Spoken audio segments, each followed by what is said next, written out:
ఏపీలో వాలంటీర్ల అరాచకం రాజ్యమేలుతోందా? వాలంటీర్ల ముందు చూపు లేనితనం, అత్యుత్సాహం, బాధ్యత రాహిత్యం ప్రజాస్వామ్యానికి విఘాతంగా మారుతుందా? వీరు చేస్తున్న పని వల్ల పారదర్శకమైన ఎన్నికల ప్రక్రియకే విఘాతం కలిగే ప్రమాదం ఏర్పడిందా? తాజా పరిణామాలు చూస్తుంటే అవుననే అనిపిస్తోంది. రాష్ట్ర వ్యాప్తంగా వాలంటీర్లు బరితెగించి అధికార వైసీపీకి కొమ్ము కాస్తుండటంతో వారిపై ఫిర్యాదులు వెల్లువెత్తుతున్నాయి. దీంతో ఎన్నికల సజావుగా జరిపేందుకు వీరిని ఎన్నికల సంఘం కేవలం సస్పెండ్ చేసి ఊరుకుంటుందా, లేక ప్రజా ప్రాతినిధ్య చట్టం ప్రకారం కేసులు పెట్టి నిలువరిస్తుందా అనేది ఇప్పుడు $1 మిలియన్ ప్రశ్నగా మారింది.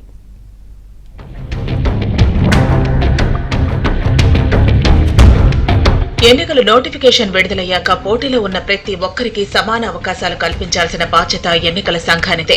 ఎన్నికల సమయంలో అధికార పార్టీకి ఉన్న అడ్వాంటేజ్ ను నిలువరించి లెవెల్ ప్లేయింగ్ ఫీల్డ్ ను ఏర్పాటు చేసేందుకు కోడ్ ఆఫ్ కాండక్ట్ ను అమలు చేస్తారు. అంటే కోడ్ వచ్చిన తర్వాత అధికార, ప్రతిపక్ష, స్వతంత్ర అభ్యర్థులు ఎవరైనా ఎన్నికల సంఘం దృష్టిలో సమానమే. అయితే అధికార పార్టీలు ఎన్నికల సమయంలో అధికారులను అడ్డం పెట్టుకుని అధికార దుర్వినియోగానికి పాల్పడితే వారిపై ప్రజా ప్రాతినిధ్య చట్టాన్ని ఎన్నికల సంఘం ప్రయోగిస్తుంది. దీంతో ఎన్నికల కోడ్తో గీసిన లక్ష్మణ రేఖను దాటడానికి అధికారులు సాహసించరు. అయితే ఏపీలో పరిస్థితులు దీనికి పూర్తి భిన్నంగా ఉన్నాయి. వాలంటీర్ల పేరుతో సొంత సైన్యాన్ని ఏర్పాటు చేసుకున్న అధికార వైసీపీ వారితో ఎన్నికల అరాచకాలకు తెరలేపింది. వారి ద్వారా వైసీపీ అభ్యర్థులకు అడ్వాంటేజ్ ఉండేలా చూస్తోంది. ఎలక్షన్ కమిషన్ ఏం చెప్పింది అంటే, Gram ward Sachivalayam regular employees కి whoever you take, they should be given the task of putting ink on the finger.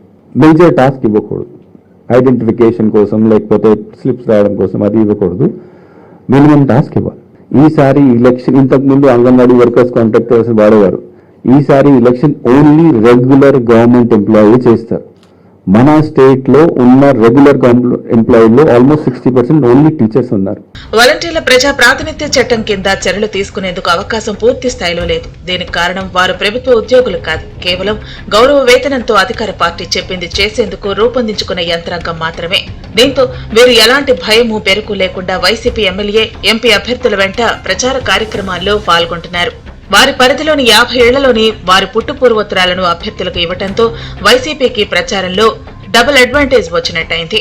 దీంతో ఎన్నికల ప్రక్రియలో ఈ వాలంటీర్ల వేరంగంపై విపక్ష టీడీపీ పదే పదే ఎన్నికల సంఘానికి ఫిర్యాదు చేసినా ప్రయోజనం లేకుండా పోతోంది.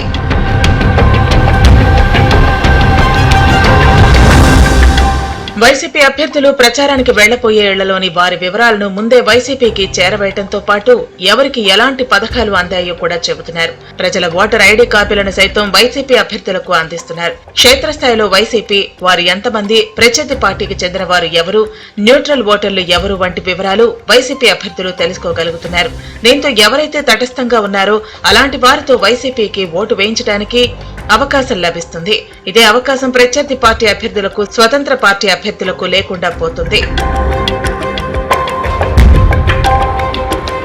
వాలంటీర్లను ఎన్నికల ప్రక్రియలో భాగస్వాములను చేయవద్దని కేంద్ర ఎన్నికల సంఘం షెడ్యూల్ కు ముందే ఆదేశించింది. వాలంటీర్లను తమ ఏజెంట్లుగా కూడా నియమించడానికి వీలు లేదని పేర్కొంది.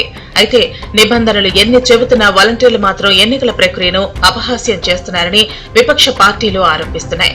ఎన్నికల ప్రక్రియలో జోక్యం చేసుకుంటున్నారు అంటూ చిత్తూరు జిల్లాలో 63 మంది వాలంటీర్లను సస్పెండ్ చేస్తూ జిల్లా కలెక్టర్ ఇప్పటికే ఆదేశాలు ఇచ్చారు. తాజాగా కర్నూలు జిల్లాలో గోనెగండ్ల మండలంలో వైసీపీ అభ్యర్థులను గెలిపించాలంటూ 7 వాలంటీర్లపై అధికారులు వేటు వేశారు. ఎమ్మిగనూరు వైసీపీ ఎమ్మెల్యే బుట్టా రేణుకను వాలంటీర్లు ఇంటింటికి తీసుకువెళ్లి ఆమెకు ఓటర్లను పరిచయం చేయడం చర్చనీయాంశమైంది. ఇదిలా ఉంటే అంబేద్కర్ కోనసీమ జిల్లాలో 16 మంది వాలంటీర్లపై వేటు వేశారు. అనుమతి లేకుండా వైసీపీ సిద్ధం సభకు వెళ్లారని తేలటంతో వారిపై చర్యలు తీసుకున్నట్లు తెలుస్తోంది. ఇదిలా ఉంటే వాలంటీర్లను మంచి చేసుకునేందుకు చాలా చోట్ల వైసీపీ అభ్యర్థులు వారికి తాయిలాలు అందిస్తున్నారు. దీనితో పాటు ఒక్కో వాలంటీర్కు 5,000 నుంచి 20,000 వరకు నగదుతో పాటు సెల్ ఫోన్లు, కుక్కర్లు వంటి బహుమతులను అందిస్తున్నారు. దానితో ఎక్కడికక్కడ తాకీదులు వచ్చినా వాలంటీర్లు ఆగటం లేదు. వారిపై ప్రజా ప్రాతినిధ్య చట్టం ప్రకారం కేసులు పెట్టకపోతే ఎన్నికల ప్రక్రియ ప్రశాంతంగా జరిగే అవకాశం లేదని విపక్షాలు వాదిస్తున్నాయి.